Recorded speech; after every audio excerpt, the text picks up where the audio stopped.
नमस्कार विद्यार्थियों, आप सभी का बहुत बहुत स्वागत है। आज हम हमारी 9वीं कक्षा की हिंदी की पाठ्य पुस्तक गोधुली भाग 1 के पाठ 1 को पढ़ने जा रहे हैं, जिसका नाम है कहानी का प्लॉट। आइए देखते हैं विद्यार्थियों, अपने आज के इस वीडियो में हम पाठ के बारे में क्या-क्या पढ़ने वाले हैं। आज के अपने इस वीडियो में हम जानेंगे शिव पूजन सहाय के बारे में, जो कि इस पाठ कहानी के प्लॉट के लेखक हैं।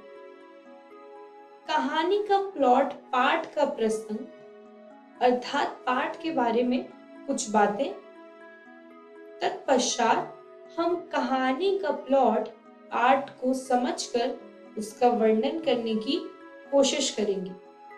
तो चलिए शुरू करते हैं सबसे पहले लेखक शिव पूजन सहाय के परिचय के साथ।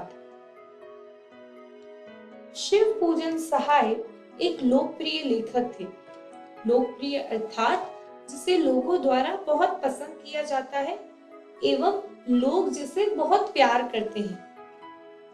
इनका जन्म 9 अगस्त 1893 में उनवास बक्सर नाम के एक क्षेत्र बिहार में हुआ था। इनके बचपन का नाम भोलानाथ था। विभूति, देहाती दुनिया, दो घड़ी, वे दिन, वे लोग इत्यादि इनकी कुछ प्रमुख रचनाएं हैं। इसके अलावा इन्होंने सैकड़ों लेख, निबंध आदि समय समय पर विभिन्न पत्र पत्रिकाओं एवं संग्रहों में प्रकाशित करवाए हैं। लेखक ने अपने लेख से नारी की नियति एवं तिलक दहेज की क्रूरता का प्रदर्शन किया है। आप आने वाले पाठ में भी देखेंगे कहानी का प्लॉट में कि किस तरह से नारी के भाग्य और तिलक दहेज की क्रूरता को दर्शाया गया है। तो चलिए आज का पाठ शुरू करते हैं पाठ के प्रसंग के साथ। तिलक दहेज की निर्मम प्रथा। अब तिलक दहेज क्या होता है? विद्यार्थियों, पुराने जमाने में जब शादी होती थी तो लड़की वाले जब लड़के वालों को दहेज देते थे, सोना, चांदी, पैसा, आभूषण, गाड़ी, बंगला, इन सब के रूप में लड़के वालों को दहेज दिया जाता था। तभी तिलक की रस्म पूरी होती थी। अगर लड़की वाले दहेज नहीं देते थे तो लड़के वाले शादी करने से मना कर देते थे। इसी निर्मम प्रथा का प्रदर्शन किया गया है लेखक के पाठ में। इसके बाद आता है वृद्ध विवाह का चित्रण। वृद्ध विवाह यानी जब किसी युवती का विवाह किसी बूढ़े आदमी से कर दिया जाता है तो उसे वृद्ध विवाह कहते हैं। अर्थात किसी 16-17 साल की लड़की का विवाह किसी 40-50 साल के बूढ़े आदमी से। इसी वृद्ध विवाह का चित्रण कहानी में किया गया है। तत्पश्चात लेखक ने नारी की नियति को दर्शाया है, अर्थात नारी का भाग्य, किस तरह से उसे इतनी परेशानियों का सामना करना पड़ता है। दरिद्रता में भी होने के बावजूद उसे तिलक में दहेज देना पड़ता है। किस तरह से उसके जीवन में कठिनाइयां ही कठिनाइयां हैं। चलिए पाठ की व्याख्या शुरू करते हैं। सबसे पहले कुछ कठिन शब्दों के अर्थ देख लेते हैं। प्रतिभा मतलब होता है किसी भी चीज की समझ। प्लॉट यानी कि कथानक। विचित्र मतलब अनूठा या अनोखा। सहूलियत अर्थात आसानी, मतलब कोई भी काम कितनी आसानी से हो सकता है, कितनी सहूलियत से हो सकता है। ओहदा मतलब होता है पद। पद मतलब कि किसी भी एक पोजीशन पे होना, जैसे प्रिंसिपल एक पद है। आपके स्कूल में हेड बॉय, हेड गर्ल होते हैं तो वो एक पद होता है, एक ओहदा होता है। पाठ व्याख्या। लेखक कहता है वह कहानी लिखना नहीं जानता, पर कहानी का एक प्लॉट लाया है।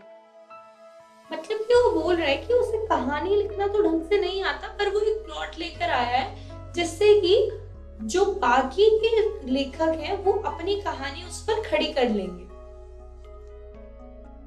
लेखक कहानी का प्लॉट शुरू करता है। वो बताता है कि गवारू नाम का एक गांव है जिसमें कि एक मुंशी रहता है और मुंशी के साथ साथ उसकी एक बेटी भी रहती है। अब वो बोलता है कि मुंशी का नाम बताना थोड़ा मुश्किल है क्योंकि उसका नाम जो है वो बहुत अजीब सा होता है, अनमिल आखर अर्थ ना जापू, उसका नाम होता है ऐसा। तो वो बोलता है कि उसका नाम रहने ही दीजिए और वो उसकी बेटी का एक काल्पनिक नाम दे देता है, भग जोगिनी। मुंशी जी का बड़ा भाई पुलिस दरोगा। अब मुंशी जी के जो बड़े भाई होते हैं वो पुलिस दरोगा होते हैं और उस जमाने में जबकि अंग्रेजी जानने वालों की संख्या उतनी ही थी जितनी कि आज धर्म शास्त्रों में मर्म जानने वाले की है, इसलिए सिर्फ उर्दू वाले लोगों को जो है जो उर्दू जानते थे उन्हें ऊंचे ऊंचे ओहदे मिलते थे। लेकिन दरोगा जी ने इतना पैसा कमाया था जितना कि वहां कॉलेज और अदालत की लाइब्रेरियां चाट कर वकील भी नहीं कमा पाते थे। मतलब कि उनका एक बहुत ही ऊंचा पद था, ऊंचा ओहदा था और वो काफी संपन्न थे, काफी अमीर थे।